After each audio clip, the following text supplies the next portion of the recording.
राजवर्धन सलोनी से पूछता है, तुम मुझसे कुछ कहो उससे पहले मुझे तुमसे कुछ कहना है सलोनी। तभी सलोनी बोलती है, ऐसी क्या बात है हमारे एजी? तभी राजवर्धन बोलता है, वो बात ये है कि तभी शुक्ला की जोर से आवाज आती है, राज सर। तभी राजवर्धन बोलता है, ये तो शुक्ला की आवाज है। राजवर्धन बाहर जाता है और देखता है शुक्ला बद्री के साथ दरवाजे के बाहर खड़ा होता है। सलोनी शुक्ला को देखकर आश्चर्य में पूछती है, आप इस समय यहाँ? ये तो हमारी शादी के वक्त भी मौजूद थे ना एजी? तभी बद्री बोलता है, हाँ बहनिया, ये तुम्हारे एजी के पर्सनल असिस्टेंट है। 2 दिनों से इन्हें तुम्हारे एजी की बहुत याद सता रही थी, इसलिए इनसे खुद को रोका ना गया और अभी इनसे मिलने आप पहुंचे। राजवर्धन मन ही मन सोच रहा होता है, शुक्ला भी कार में था, मैं तो भूल ही गया था। अब इस बद्री के दिमाग में क्या चल रहा है? तभी सलोनी बोलती है, सभी कितना चाहते हैं हमरे एजी को। बद्री बोलता है, तुम एक काम करो बहना, जाकर अपने कमरे में आज अकेली ही सो जाओ। कहा है कि ये महाशय आज तुम्हारे एजी से मिलने आए हैं, तो हमें इन्हें जमाई राजा के साथ सुलाई देते हैं। तभी सलोनी बोलती है, का? तभी बद्री बोलता है, अरे काफी दिनों से जमाई राजा ने अपने व्यापार पर ध्यान नहीं दिया है बहना। कुछ समय इनके साथ रहेंगे तो धंधे पानी की बात भी हो जाएगी। और वैसे भी एक ही दिन की तो बात है, फिर तो जमाई राजा के साथ हर दिन तुम्हारा ही है। तभी सलोनी बोलती है, आप सही कहते हैं, ठीक है, आज हम अकेले ही सो जाते हैं। सलोनी मन ही मन सोच रही होती है, अब तो हमें पक्का यकीन है कि बद्री भैया और हमरे एजी हमसे कुछ न कुछ जरूर छुपा ही रहे हैं। बद्री गुस्साते हुए बोलता है, का बे, का चल रहा है तुम्हारे दिमाग में? हमारी बहन को सब कुछ सच सच बताने का इरादा है का तुम्हारा? राजवर्धन गुस्साते हुए चिल्लाते बोलता है, तो क्या उसे गोद में बिठा उसकी आरती करूं? तभी बद्री उसका कॉलर पकड़ लेता है और बोलता है, क्या कहा? तभी शुक्ला बोलता है बीच में, रुकिए रुकिए, ये थोड़े गुस्से वाले हैं, इन्हें मैं समझाता हूँ। क्या आप यहाँ से जाएंगे? बद्री वहां से जाते हुए बोलता है, सुबह तक का समय है आपके पास शुक्ला जी, समझा दीजिए इसे। जब तक ये हमारी बहन को दिल से अपनी पत्नी नहीं मानेगा, तब तक ना तो ये यहाँ से जाएगा और ना ही तुम। और आज की रात दोनों चंपा के तबेले में बिताना ही पड़ेगा, कल मिलते हैं। राजवर्धन सोचता है, अब ये चंपा कौन है? शुक्ला बोलता है, सर ये चंपा, भैंस का नाम चंपा होता है। राजवर्धन बोलता है, तुम्हारी अक्ल क्या घास चरने गई थी शुक्ला? क्या समझाओगे तुम मुझे? तुम पागल हो गए हो, नहीं रहना मुझे यहाँ। तभी शुक्ला बोलता है, यहाँ रहना किसे है सर? ये समय जोश से नहीं, होश से काम लेने का है। शुक्ला बोलता है, मेरा कहना केवल इतना है कि आप ऐसे इन अलहर लोगों के सामने ये बिल्कुल मत दिखाइए कि आप इनसे नाराज है, क्योंकि अगर आप ऐसे ही करते रहें तो ये लोग आपको यहाँ से कभी बाहर नहीं निकलने देंगे। तभी राजवर्धन बोलता है, लगता है मुझे तुम्हारी बात थोड़ी थोड़ी समझ आ रही है शुक्ला।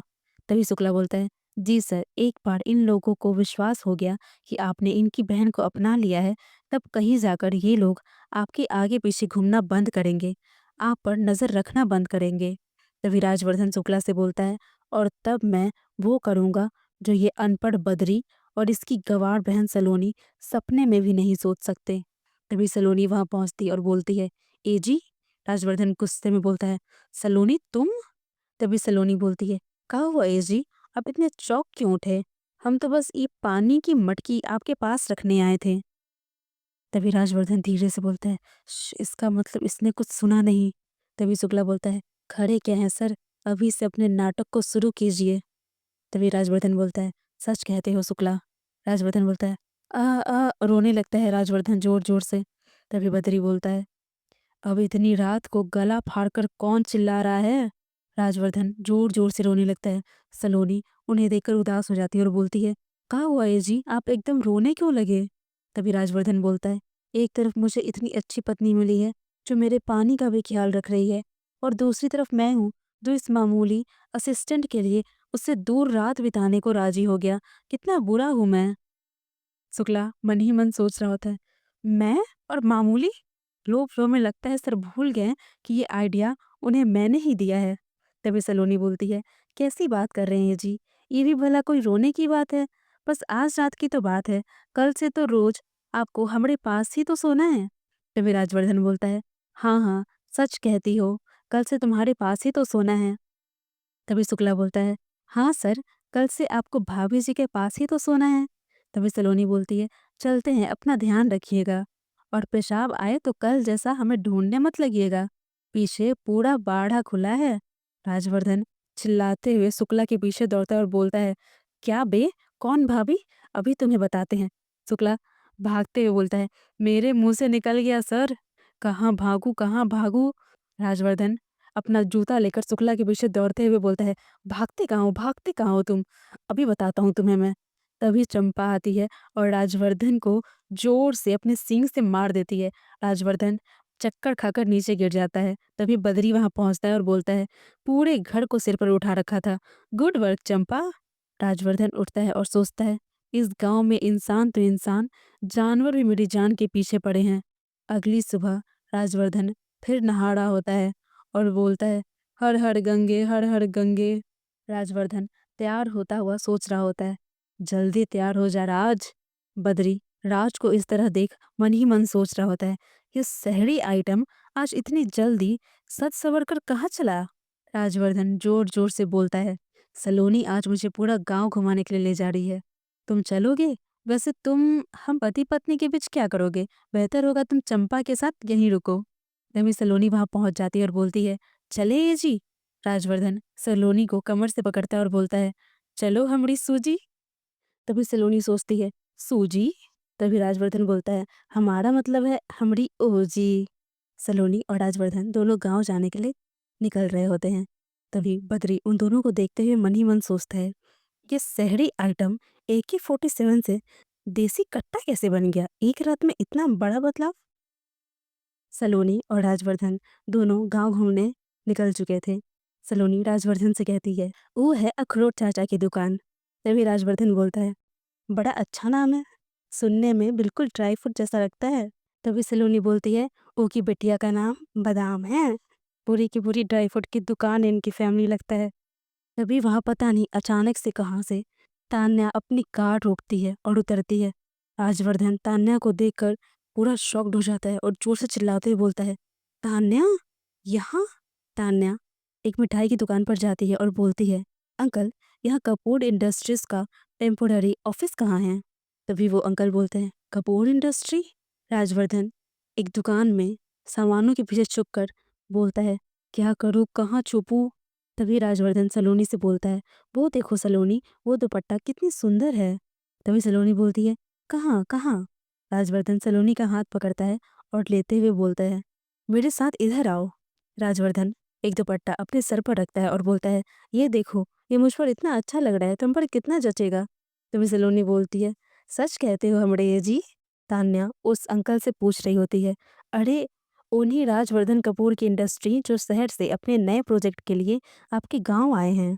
तभी वो अंकल बोलते हैं, अच्छा राज बाबू, उन्हें कौन नहीं जानता, आखिर वो तो हमारे गांव के जमाई है भाई। तभी तान्या सुनकर शॉक्ड हो जाती है और वो जोर से चिल्लाते बोलती है, जमाई। तभी वो अंकल बोलते हैं, हम उन्हें तो जानते हैं लेकिन हमें उनका ऑफिस नहीं पता। वही दूसरी तरफ राजवर्धन सलोनी से बोलता है, ये दुकान बड़ी अच्छी लगती है, एक काम करो सलोनी, अंदर जाकर और अच्छी अच्छी चुनरियाँ और दुपट्टे पसंद कराओ, हम सब खरीद लेंगे। तभी सलोनी बोलती है, लेकिन ए जी, हमें इन सब की ज़रूरत नहीं है। तभी राजवर्धन बोल रहा है, मैं कह रहा हूँ ना, अब जाओ भी। तभी सलोनी बोलती है, अच्छा ठीक है, जाते हैं जाते हैं। तभी तान्या राजवर्धन के पास आ जाती है जो दुपट्टा ओढ़े खड़ा होता है। तान्या राजवर्धन को पीछे से देखते हुए बोलती है, सुनिए। राजवर्धन मन ही मन सोच रहा होता है, तान्या ये यहाँ भी आ गई। राजवर्धन चुन्नी से अपना मुंह ढकते हुए बोलता है, जी कहिए। तान्या मन ही मन सोच रही होती है, इस आदमी ने इस तरह अपना चेहरा दुपट्टे से क्यों ढका हुआ है। राजवर्धन पीछे मुड़ जाता है और बोलता है, आइए मेम साहब, आपको क्या दिखाएं, चुन्नी दुपट्टा या कोई लहंगा। तान्या बोलती है, ओफो गवार कहीं का, सुनो, मुझे तुम्हारे गांव में अपने नए प्रोजेक्ट के लिए आए मशहूर बिजनेसमैन राजवर्धन कपूर के टेम्पररी ऑफिस का पता चाहिए। तभी राज बोलता है, राजवर्धन कपूर, इस नाम से कोई बिजनेसमैन हमारे गांव में नहीं आया, आप शायद गलत गांव में घुस आई हैं मेम साहब। आप जैसे यहाँ आई है वैसे ही यहाँ से वापस भी चले जाइए, क्योंकि कोई राजवास तुम्हें यहाँ नहीं मिलने वाला। तभी तान्या बोलती है, ओह फूल, बंद करो अपनी बकवास। तभी राजवर्धन बोलता है, ये क्या, एक तो इनकी मदद करो और हमें ही बकवास बंद करने का कह रही है। सच कहते हैं लोग, इन शहरी लोगों को तो मुँह ही नहीं लगना चाहिए। तभी तान्या बोलती है, वो हलवाई कह रहा था कि राजवर्धन कपूर यहाँ हर कोई जानता है उसे, लेकिन ये कपड़े वाला तो कह रहा है यहाँ इस नाम का कोई बिज़नेसमैन नहीं है। तभी सलोनी वहाँ आती है और बहुत सारे दुपट्टे ओढ़े हुए बोलती है, देखिए एजी, हमने 2 और दुपट्टे पसंद किए। और चिल्लाती बोलती, एजी, आपने इस लहंगे को अपनी कमर से क्यों बांधे रखा है और ये दुपट्टा अब तक क्यों नहीं उतारा? तभी राजवर्धन बोलता है, वो ये लहंगा मैंने तुम्हारे लिए पसंद किया है, हम ये भी खरीदेंगे। सलोनी बोलती है, एजी भी बहुत अजीब हैं। तभी बाजार में बद्री अपने बाइक से पहुंच जाता है और सोचता है, अब इतने बड़े बाजार में कहाँ ढूंढूं इन दोनों को। तभी बद्री के बाइक से छपाक से कीचड़ तान्या के ऊपर पड़ जाता है और तान्या बहुत गुस्सा हो जाती है। तान्या चिल्लाते हुए बोलती है, ये क्या किया तुमने? बद्री तान्या को देखकर उसे देखता ही रह जाता है और सोचता है, हमारे गांव में ये फुलझड़िया कौन है? तान्या गुस्साते हुए बोलते ही है, गूंगे के साथ बहरे भी हो क्या? मैं कह रही हूँ ये क्या किया तुमने? बद्री मन ही मन बहुत खुश हो रहा होता है और सोचता है, कितनी प्यारी आवाज है, आए हाय। तभी तान्या बद्री को जोर से चींटी काट लेती है। बद्री जोर से चिल्लाता है, आ। राजवर्धन सलोनी के साथ जा रहा होता है और मन ही मन सोच रहा होता है, हे भगवान, अब ये कहाँ से आ टपका। राजवर्धन बद्री को देख लेता है। बद्री तान्या से बोलता है, माफ कीजिएगा, क्या आप हमारे गांव में नई हैं? तभी तान्या बोलती है, तुमसे मतलब पूरी शक्ल खराब कर दी।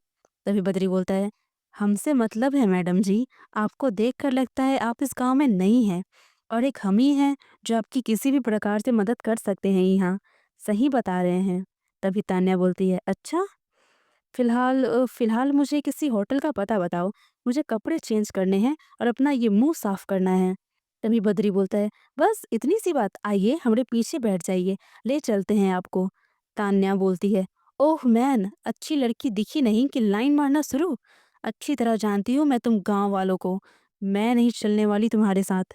बद्री बोलता है, मैडम जी, बात ई है कि ई है हमारा गांव, जिस जगह हम आपको ले जा रहे हैं उस गली में आपकी कार नहीं घुस सकेगी। अब आपकी मर्जी, आप चाहे तो हमारे साथ चले और आपकी मर्जी ना हो तो ऐसे ही काला मूलिए घूमती रहें। तान्या बद्री के साथ बाइक पर बैठ जाती है और बोलती है, ओह नो, क्या मुसीबत है, चलो। तभी बद्री बोलता है, ये हुई ना बात। वहीं दूसरी तरफ सलोनी और राजवर्धन दोनों शॉपिंग करके वापस घर आ जाते हैं। सलोनी सारे कपड़े अपने पिताजी को दिखाते हुए बोलती है, देखिए पिताजी, ए जी ने हमें कितने सारे कपड़े दिलवाए हैं। तभी राम सेवक जी बोलते हैं, अरे वाह, कितने प्यारे लग रहे हैं। राम सेवक जी मन ही मन सोच रहे होते हैं, इस शहरी बाबू को एकदम क्या हो गया है। सलोनी चिल्लाते चिल्लाते बोलती है, उन्होंने आपके लिए भी ये नया कुर्ता भी खरीदा है। राम सेवक जी मन ही मन सोचते हैं, लगता है इस शहरी बाबू ने आखिर मान ही लिया है कि सलोनी ही उसकी किस्मत में लिखी है। हमारी बिटिया अब उसके साथ खुश रहेगी, हमरे लिए इससे अच्छी बात और क्या होगी। वहीं दूसरी तरफ राजवर्धन शुक्ला के पास जाता है। शुक्ला राजवर्धन से बोलता है, और कब तक ऑफिस के कामों के लिए आपके पास यहाँ साइन लेने आना होगा सर? शुक्ला चिल्लाते बोलता है, सर सुनिए। तभी राजवर्धन बोलता है, हाँ हाँ बोलो। शुक्ला बोलता है, क्या बात है सर, आज आप बड़े उदास दिख रहे हैं। तभी राजवर्धन पूरे परेशान होकर बोलता है, तान्या मुझे ढूंढते हुए इस गांव तक आ चुकी है शुक्ला। कहाँ मैं उसके साथ शादी के सपने देख रहा था और अब उसे पता लग गया कि मैं सलोनी से शादी कर चुका हूँ तो क्या होगा। तभी शुक्ला बोलता है, आप चिंता मत कीजिए सर, हर समस्या अपने साथ खुद ब खुद उसका समाधान साथ ही। तभी वहां बद्री तान्या को लेकर पहुंच जाता है। बद्री बोलता है, लीजिए आ गई आपकी होटल। तान्या बोलती है, ये तुम मुझे कहाँ ले आए?